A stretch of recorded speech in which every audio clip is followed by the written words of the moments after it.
Hello, my name is Shane Ormond and I'm here with Aaron Horan. I'm just showing our weather station project for second year in DT009. So basically what we have going is we put all our sensors in a plastic box just for handiness. Basically all those sensors are being read by the analog channels in the PLC, and those readings are just being stored in data registers. Then those data registers are just read out of the PLC into the computer over a serial cable, and then those values are just served up to a web server and displayed on a HTML web page. So just to have a quick look at the actual sensors that we used. So the first one, of course, is on top, where it's a wind speed sensor. We just used a cutter sensor, so basically an infrared diode and a photo resistor. And if you can see underneath there, maybe if I just turn all the way under, just a black and white surface. So basically that just lets us count the pulses per second. When it's on over the black tape, it'll give us a low reading, and over the white tape it'll give us a high reading. So some of the other sensors we have are pressure. Pressure is just the wee black one there. It's really small. It's basically nothing to that. It's just plug in 3 wires and feed it 5.1 volts, and it will give you out the proper reading. Our other sensor is the LDR here. Again, it's really simple. It's just an LDR and attached to a resistor, forming a voltage divider. And then up here on this breadboard we have our Wheatstone bridge that's connected to our PT100, and that's actually on the outside of the box there. With that Wheatstone bridge, it is zeroed at, I think it was something like -20, and then it goes up to a max of plus 40 degrees. And the output of that Wheatstone bridge was, really small. It was millivolts, so we fed it through an op amp just over here to give us a larger swing on the output voltage. But I'll just go through some of the problems that we had when we were building this. So if you just see over here, this is our second op amp, and we had to use this because from this sensor over here we were having lots of bother because it wasn't giving us a very clean signal out at all. I'm going to draw over here the output that we were getting from our photo transistor on the wind speed sensor. So it was, oh no, disaster. There we go. Alright, so there's time there, and it's just voltage. So it was something similar to this. It wasn't very clean at all, like the PLC just wouldn't read it, was just getting noise. So it was going from maybe 4.7 down to 4.3 volts. So just what we did to clean that signal up was we just used an op amp just as a comparator. So we just got a voltage divider just to set our threshold voltage. Go on the ground. So we set these resistor values, so we'd get 4.7 volts out. We just put that in the non-inverting input, so that's at 4.7 volts. And then this signal over here, we just feed that into this input over here.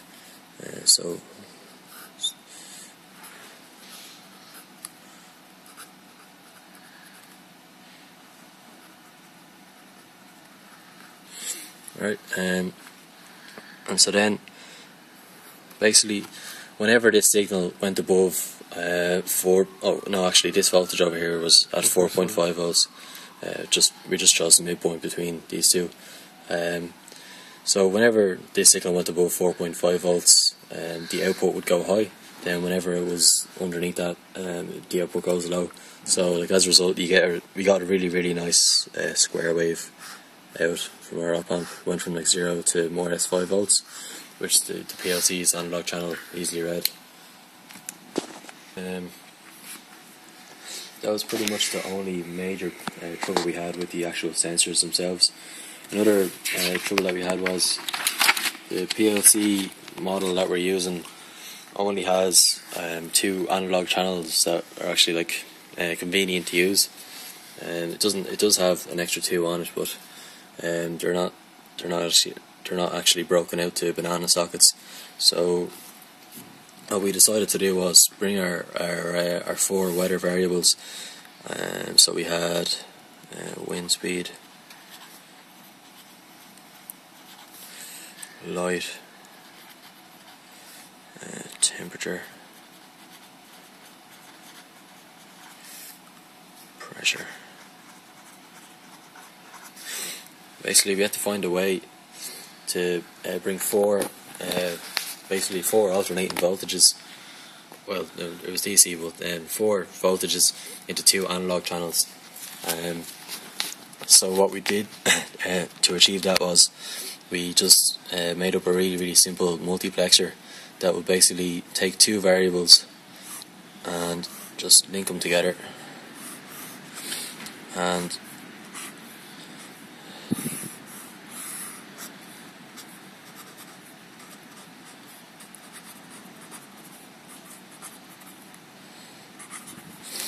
basically, so you had 4 alternating voltages. This was V1, V2, V3 and V4.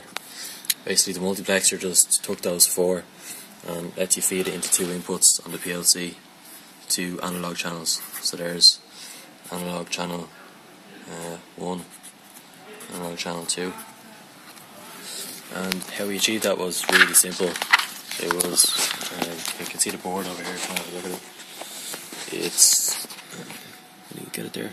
Basically, that chip in the center there is a 555 timer, and going into these 2 transistors here are PNPs, or no, they're NPNs, and these ones over here are BNPs. So basically, at any one time, there's only 2 of those transistors are turned on, because the 555 is just giving out a square wave. So when it's high, these 2 are on, and when it's low, these 2 here are on. And these socket terminals here, you see, they are for these are actually going to the analog channels themselves. The sensor outputs are like the orange wires, so that might be temperature, pressure. Then you have 2 down here that you can't really see. It's maybe it was wind and light, are these 2, and then these 4 socket terminals go straight into the PLC. So it's just really simple. So then the PLC also just needs to know which two variables that it's actually reading at any one time. So basically the 555 is giving out a square wave, but the PLC has a signal wire going to it, just to the digital input. So basically the PLC code went something like, we had the 555 going straight into a digital input, had to go through an op amp because the voltage wasn't high enough, but the code was something like, if input X1 is turned on, then memory bit 0 is on. If X0 is off, then maybe M1 is on. And so like M0 would represent a high, and then M1 would represent low. So say if M0 is on, might represent like you've got wind speed and maybe temperature being measured. And then if M1 is on, which means the 555 is low, and the other 2 transistors are turned on, you might be measuring light and pressure. Alright, so that just shows how we're switching. So you see, it's pretty easy. These are our 2 analog channels that are just coming out, even though there is 4 variables being measured. And this is our sense cable, that is just connected to our digital input on the PLC. So you can just see it's going straight into, I think it might be X1. So yeah, really simple. So yeah, if you wanted to look at the code over here. I know I can't look at the code. Alright, I'll look at the... So we can't have the 2 of them at the same time. Yeah, you can't have GX Developer and Debian running at the same time, because they lock the serial port, so you have to close one just to open the other. So just head over there and look at that. One sec.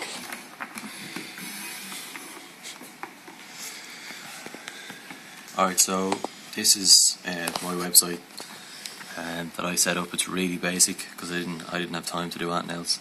But you know, it does what it's supposed to do. So there's our values for temperature. It's reading 46 because I actually had the PLC turned off there for a second. Let's look at our light levels. Again, they're pretty high. Yeah, lux is reading about 500. Pressure is reading about 1004 hectopascals. Temperature is reading about 14 degrees Celsius. And wind speed isn't reading that because there's some wind here and I'm not spinning the just give it a sec and see it come through. There we go, 32 kilometers an hour is what it would read. Yeah, so I'll just maybe show you the PLC code. Show the light changing. The light thing. Alright, I'll just show the variation in light. So it's 496 lux at the moment. I put this here, blocks the LDR. See the light dropping now. Why is it 496?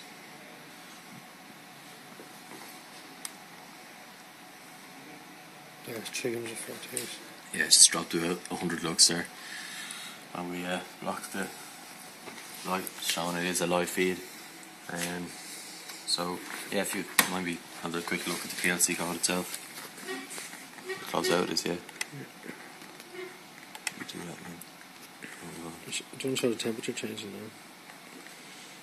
Yeah, go on. We'll just have a quick look at, see if we can get the temperature going up.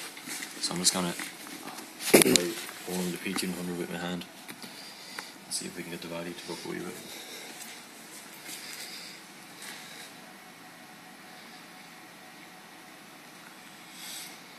Might take like a few readings to come through.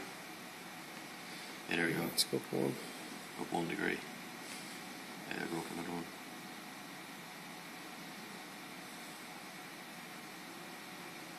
Now 15 again. This takes time to heat up.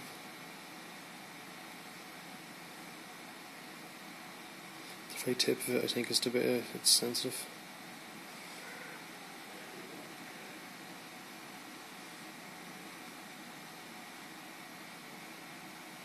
Shit, I can get it to go any higher. Get the very tip of it, yeah.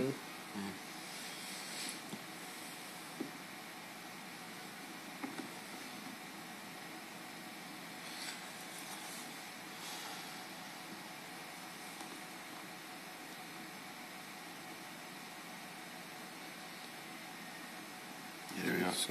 So you can see it, just the temperature of it increases as you from the body heat. So yeah, let's have a quick look at the PLC code we wrote for it. Down out.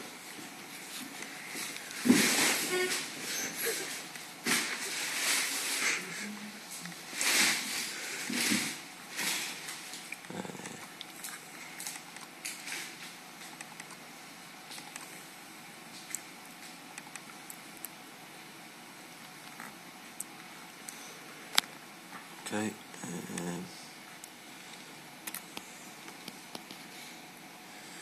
Right, so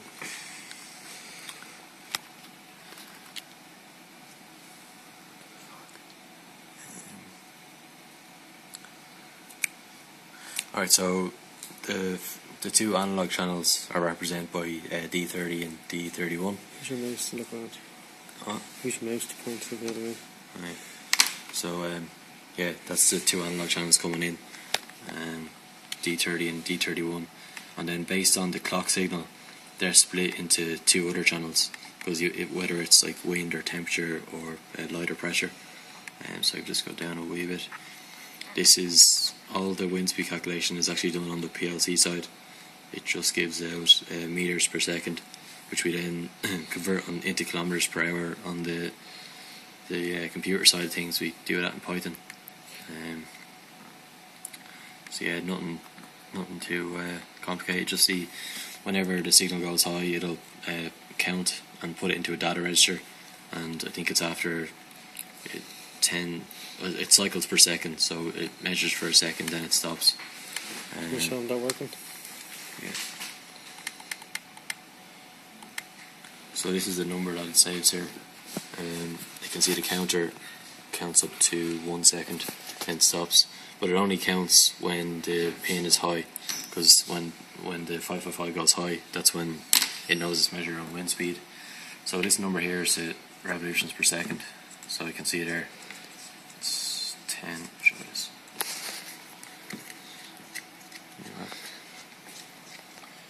So yeah, it's only measures when it's high. When it's low, it just ignores it altogether. So it only takes the readings when it's its turn. Alright, so then just the LDR, there's pretty much no code there at all, because it's just a voltage divider circuit being fed straight into the analog channel. Same with pressure. I mean, that's just a voltage out. It's a solid state device, so there was no kind of external circuit needed. Then temperature, kind of went through that, just the Wheatstone bridge, and the output of the Wheatstone bridge is being fed into an op amp with a gain of, I think it might be around 10. So that's been just, then the op amp has been fed into the PLC. Yeah, so that's about it really. Hope you enjoyed the presentation.